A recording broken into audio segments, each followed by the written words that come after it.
सुरारार्तिनाशं विभुं विश्वनाथं विभूत्याङ्गभूषण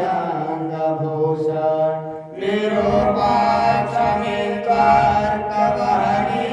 त्रिनेत्रं सदानन्दमीडे प्रभु पञ्चवक्त्रं सदानन्दमीडे